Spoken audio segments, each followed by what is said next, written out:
सामाजिक संगठनों ने आज प्रदर्शन किया है और उत्तर प्रदेश सरकार की तरह जम्मू कश्मीर से रोहिंग्या और बांग्लादेशियों को तुरंत डिपोर्ट करने की मांग की। प्रदर्शनकारियों ने कहा कि गहरी साजिश के तहत ये रोहिंग्या और बांग्लादेशी जम्मू कश्मीर जैसे सेंसिटिव केंद्र शासित प्रदेश में सारे फायदे उठा रहे हैं। उन्होंने जम्मू में बढ़ते क्राइम के लिए रोहिंग्या और बांग्लादेशियों को जिम्मेदार ठहराया और सरकार से इनके खिलाफ असरदार तरीके से कार्रवाई करने की भी मांग की। पे आप चाहते हैं कि यहाँ पे भी रोहिंग्या बांग्लादेशी को जो है वो निकाला जाए। भारत माता की बिल्कुल सही है। देखिए, जिसको जो हक है वो उसको मिलना चाहिए। हमें जम्मू कश्मीर वालों को हक है कि हमारे लोगों को अपना रोजगार हो, काम काज हो, अपना जो है घर, अपना रहने का उनके पास जगह हो। लेकिन उनको बाहर से मेहमान बना के यहाँ बिठा दिया, घर इनको दे रहे हैं, बोर्ड की जो है इनको पावर इनको यहाँ पे दे दी है, नौकरियां इनको दे दी है, यहाँ पे रेडी फड़ियां ये लगा रहे हैं, डिपार्टमेंट के अंदर ये काम कर रहे हैं, चोरी भी ये कर रहे हैं, क्राइम भी ये कर रहे हैं। लेकिन जिस तरीके से योगी जी ने यूपी के अंदर काम किया, वैसे जम्मू कश्मीर के अंदर हम लागू कराना चाहते हैं कि ऐसा ही यहाँ पे मुहिम शुरू हो और रोहिंग्या बांग्लादेशियों को यहाँ से बाहर निकाला जाए और अपने लोकल लोगों को जो है यहाँ पे काम मिले और उनको अपना अच्छा तरीके से जो है रह सके, क्राइम फ्री हो, यहाँ से नशा मुक्त करने की जो बात करते हैं, ये काफी चीजें हैं जो उनके थ्रू यहाँ पे होती है। आपको लगता है इनको बसाने में साजिश थी? बिल्कुल, वोट बैंक की राजनीति जिसको बोला जाता है, आप वहां पे देखिए किस तरीके से वहां पे वोट बैंक की राजनीति होती है जो यहाँ पे की जा रही है। और हम वो चाहते हैं कि उन लीडरों को भी बोलना चाहते हैं, उनका साथ मत दीजिए। आप घुसपैठियों का साथ दे रहे हैं, ये बात याद रखना, हम बर्दाश्त नहीं करेंगे। तो सीधा कहीं न कहीं यहाँ संकेत दिया गया है कि यदि रोहिंग्या बांग्लादेशियों को यहाँ से नहीं निकाला गया तो उनके खिलाफ आंदोलन भी शुरू होगा और उन लोगों को भी बेनकाब किया जाएगा जिन्होंने रोहिंग्या बांग्लादेशी को एक सोची समझी साजिश के तहत जम्मू के मुख्तलिफ इलाकों में बसाया है। कैमरामैन सादा भट्ट के साथ राजन वैद, न्यूज़ 18 जम्मू। और जम्मू के कन्वेंशन सेंटर में आज एलजी मनोज सिन्हा ने हाल की प्राकृतिक आपदाओं और ऑपरेशन सिंदूर के दौरान पाकिस्तानी गोलीबारी से प्रभावित परिवारों के लिए नए घरों के निर्माण की आधारशिला रखी। एचआरडीएस इंडिया इन घरों का निर्माण कर रहा है। एलजी ने आज 350 से ज्यादा मकानों की आधारशिला रखी। कार्यक्रम में चीफ सेक्रेटरी अटल डुल्लू, डीजीपी नलन प्रभात, डीडीसी चेयरमैन भारत भूषण समेत सेना के कई अधिकारी मौजूद रहे। वहीं मौके पर मौजूद डीसी राकेश मनहस ने इस पहल को जरूरतमंद परिवारों के लिए बड़ी राहत बताया है।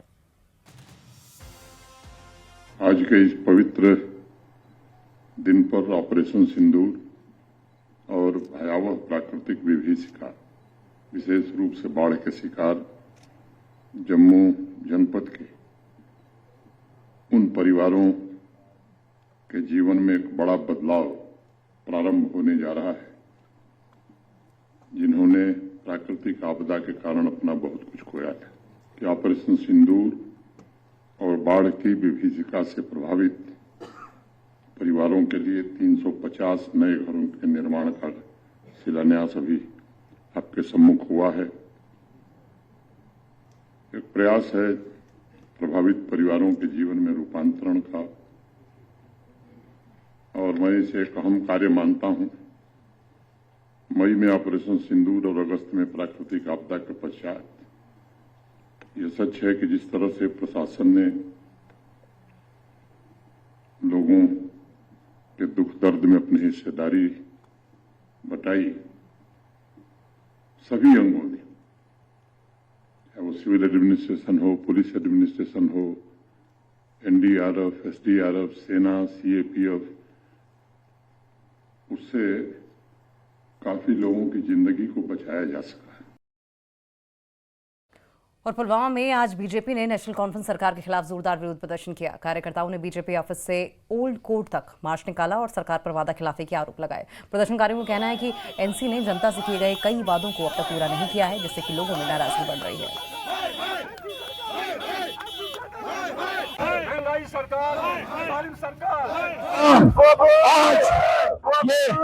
आज ये कुर्सी की हालत में है, आज रो रहे हैं, चिल्ला रहे हैं और कह रहे हैं जो हमने यहाँ पर नेशनल कांग्रेस को वोट दिए, हमने बहुत बड़ी गलती की, जो कि आज आम लोग सह रहे हैं।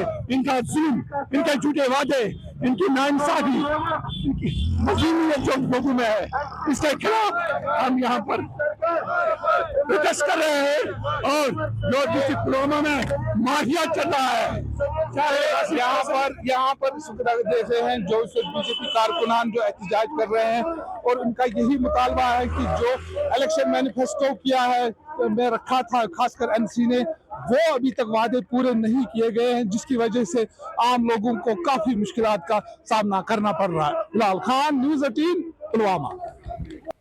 और कटरा में श्री माता वैष्णो देवी संघर्ष समिति ने श्राइन बोर्ड के दफ्तर के बाहर धरना प्रदर्शन किया। प्रदर्शनकारियों ने मेडिकल एक्सीलेंस की एडमिशन लिस्ट को रद्द करने की भी मांग की।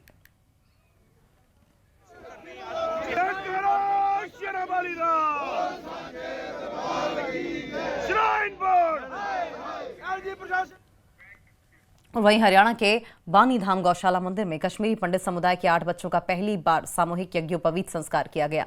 याकुंड मंडली आश्रम की तरफ से आयोजित इस धार्मिक कार्यक्रम में बड़ी संख्या में समुदाय के लोग शामिल हुए। ऑल इंडिया कश्मीरी समाज के प्रेसिडेंट रविंद्र पंडिता ने बच्चों को शारदा की तस्वीर और बक्सा भेंट किया और संस्कारों की पवित्र परंपरा को आगे बढ़ाने की अपील की।